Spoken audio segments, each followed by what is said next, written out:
नमस्कार. मी राहुल कुलकर्णी. अभिनेता विजय जोसेफ हा तमिळनाडूचा मुख्यमंत्री होण्याचा मार्ग मोकळा झाला आहे.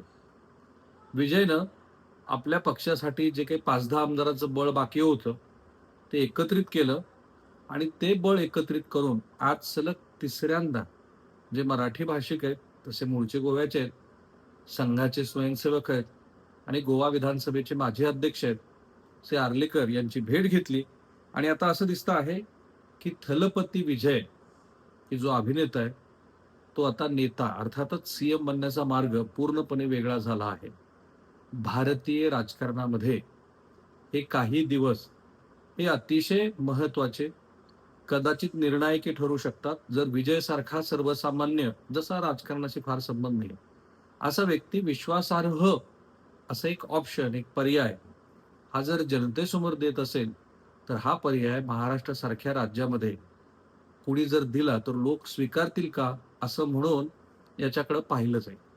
आणि अर्थात या सगळ्या याच्यामध्ये एक बाब जी राष्ट्रीय राजकारणासाठी फार महत्वाची आहे आणि ती आहे इंडिया आघाडी पूर्णपणे ध्वस्त होताना दिसते आहे एका थलपती विजयच्या ह्या विजयामुळे. हे कसं ते सगळं समजून घेण्यासाठी हा व्हिडिओ शेवटपर्यंत पहा. हे चॅनल सबस्क्राईब करा, बेल आयकन दाबा आणि जगभरातल्या प्रेक्षकांना सांगा की इथं तुम्हाला तात्काळ सत्याच्या जवळ जाणारी आणि नेमकी अभ्यासपूर्णच माहिती मिळेल, इतर फापट पसारा नाही. सो आता असं दिसतंय की व्हीसीके छोटे छोटे पक्ष आहेत, सीपीआय आणि सीपीएम अर्थात दोन्ही डावे पक्ष यासारख्या लहान पक्षांनी तमिळगा व्यतिरिक्त कळगम अर्थात विजय यांच्या पक्षाला पाठिंबा देण्याचं मान्य केलं आहे आणि त्यामुळं मराठी भाषिक असलेले राज्यपाल राजेंद्र अर्लेकर यांनी असं म्हटलं होतं आणि बरोबर आहे ते, की भारतीय राज्यघटनेप्रमाणे राज्यपालांना हे पूर्ण अधिकार आहेत की जोपर्यंत त्यांना याची खात्री होत नाही की जे होऊ घातलेलं सरकार आहे त्याच्याकडे बहुमत आहे, या सरकारला आपण जर फ्लोर टेस्टसाठी बहुमत सिद्ध करण्यासाठी बोलवलं, तर या सरकारकडे बहुमताचे आकडे आहेत. तोपर्यंत राज्यपालांनी अशा कोणत्याही गटाला बोलवू नये, असं सुप्रीम कोर्टाने सातत्यानं सांगितलेलं आहे. एस आर मुंबई केस असेल, अनेक गोष्टी आहेत. किंवा निवडणुकीच्या आधीची आघाडी आणि निवडणुकीच्या नंतरची आघाडी अशा कोणत्याही आघाडीकडे बहुमत आहे का? हे एकदा निश्चित करून मग राज्यपालांनी तसं करावं. या क्षणाला असं दिसतं आहे की तामिळनाडूमध्ये थलपती विजयनं निवडणुकीनंतरची आघाडी केली आहे. सरकार चालवण्यासाठी आवश्यक असलेलं 118 आमदारांच्या पाठिंबा त्याचं पत्र आता विजय घेऊन पोहोचला आहे. यामध्ये आता टीव्हीकेचे 108 कारण विजय 2 विधानसभा मतदारसंघातून निवडणूक जिंकलेत. त्यानंतर सीपीआय, सीपीएमचे प्रत्येकी 2 आणि व्हीसीकेचे 4 आमदार आहेत. याशिवाय काँग्रेसच्या 5 आमदारांनी आधीच पाठिंबा दिलेला आहे. आता खरं म्हणजे विजय बरोबर सर्वात आधी ह्या सत्तेमध्ये सहभागी होणारा पक्ष काँग्रेस. काँग्रेसनं अशी कृती करताच डीएमकेचे लोक खूप चिडले. स्टॅलिन त्यांनी अद्याप प्रतिक्रिया दिली नसली तरी समाजवादी पक्षाकडनं अतिशय खोचक प्रतिक्रिया आली. ममता बॅनर्जी यांची जेव्हा अखिलेश यादव यांनी भेट घेतली, तेव्हा जो पुष्पगुच्छ देऊन एक्सवरती त्यांच्या पक्षाच्या वतीनं काही पोस्ट करण्यात आल्या, त्याच्यामध्ये अत्यंत खोचकपणे म्हटलं की कितीही कठीण प्रसंग असो, आम्ही साथ सोडत नाही. तामिळनाडूमध्ये काँग्रेस पक्षानं विजयचा हात हातात घेत असताना राष्ट्रीय राजकारणामध्ये आपल्याला ज्यांनी 20-22 जागा विधानसभेच्या दिल्या, एक राज्यसभेचं सदस्यत्व दिलं आणि अजूनही त्यांचे मोठ्या प्रमाणामध्ये दिसतं आहे की त्यांच्याकडं खासदारांचं बळ आहे.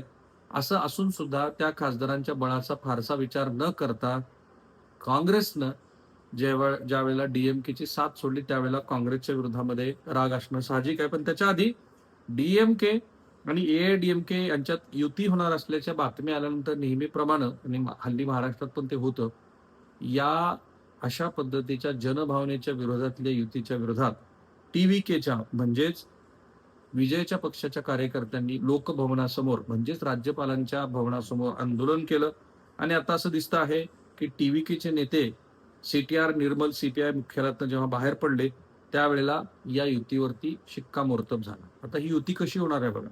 विजय यांच्या मंत्रिमंडळामध्ये व्हीसीकेला 1 आणि डाव्यांना 2 मंत्रिपदं मिळतील. आणि म्हणून जिथे डाव्यांचं सरकार नव्हतं देशामध्ये कुठेच, कारण केरळमध्ये त्यांचा पराभव झाल्यानंतर चुंचू प्रवेश का असेना, पण डाव्यांचं एक सरकार देशामध्ये अस्तित्वात आलं आणि ते म्हणजे विजयच्या निमित्ताने. आणि संख्याबळ किती महत्वाचं असतं बघा. जसं वाजपेयी यांचं सरकार अवघ्या 1 मतानं पडलं, तसं विजय यांना हे जे 10 आमदारांचं बळ गोळा करताना जे काही प्रयास पडले, त्याच्यात त्यांना आपल्या मंत्रिमंडळातली महत्वाची खाती पण द्यावी लागली. या ज्या छोट्या-छोटे पक्ष आहेत, व्हीसीकेला 1 आणि डाव्यांना चक्क 2 मंत्रिपदं मिळतील. आणि मग टीव्हीकेचे महासचिव आणि मंडळींनी जेव्हा आज बैठका घेतल्या, त्यावेळेला त्यांनी ठरवलं की आपण विजयला पाठिंबा द्यायचा आहे.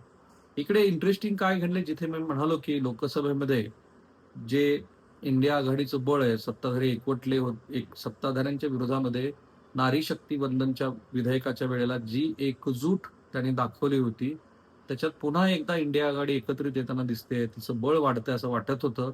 आज विजय यांच्या ह्या सत्तेच्या समीकरणामुळं इंडिया आघाडीला मोठा धक्का बसला. कसा?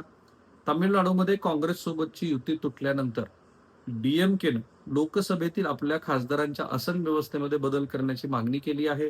डीएमकेचे उपसचिव आहेत आणि तुतीकोरनचे खासदार आहेत कानिमोझी करुणानिधी आणि 7 मे 2026 रोजी लोकसभा अध्यक्ष ओम बिर्ला यांनी पत्र लिहिलंय. ओम बिर्ला यांना लिहिलेल्या पत्रात बदललेली राजकीय परिस्थिती आणि काँग्रेस सोबतची आमची युती संपुष्टात आल्यानंतरची आमची सद्यस्थिती पाहता आमच्या सदस्यांनी सभागृहात त्यांच्यासोबतची आसन व्यवस्था सुरू ठेवणं योग्य नाही. इंडिया आघाडीतला एक महत्वाचा मोठा घटक हा बाहेर पडला आहे आणि इंडिया आघाडीला मोठे तडे गेले. समाजवादी पक्षाची पण तीच भूमिका आहे. आणि अर्थातच टीव्हीकेला डाव्या पक्षांचा पाठिंबा मिळाल्यानंतर टीव्हीकेच्या मुख्यालयाबाहेर कार्यकर्त्यांनी नेत्यांचा जल्लोष सुरू आहे. खरगे यांनी सीपीआयचे डी राजा यांच्याशी संवाद साधून टीव्हीकेसाठी पाठिंबा मागितला. म्हणजे केवळ काँग्रेसनं या सरकारला पाठिंबा दिलाच नाही, तर त्याच्यामध्ये ऍक्टिव्ह पार्टिसिपेशन केलं की डावे त्यांच्याबरोबर कसे येतील हे पाहिलं. आणि हे अर्थातच डीएमकेला आवडणारं नाहीये. म्हणून मी म्हटलं की आजचा दिवस भारतीय राजकारणामध्ये एका नव्या सुरुवातीचा दिवस आहे, एक नव्या आघाडीचा दिवस आहे. इंडिया आघाडीमध्ये असलेले गणित बिघडवणारा दिवस असला तरी नव्याने काही समीकरणं जुळवणारा दिवस आहे. आणि त्याच्यामुळं इंडिया आघाडीमध्ये हे नवं समीकरण घडत असताना राज्यपालांच्या विरोधात काँग्रेसनं राज्यव्यापी आंदोलन सुद्धा तामिळनाडूमध्ये केलं. कारण शुक्रवारी राज्यपाल राजेंद्र विश्वनाथ अर्लेकर यांनी विजयला शपथविधी द्यायला नकार दिला.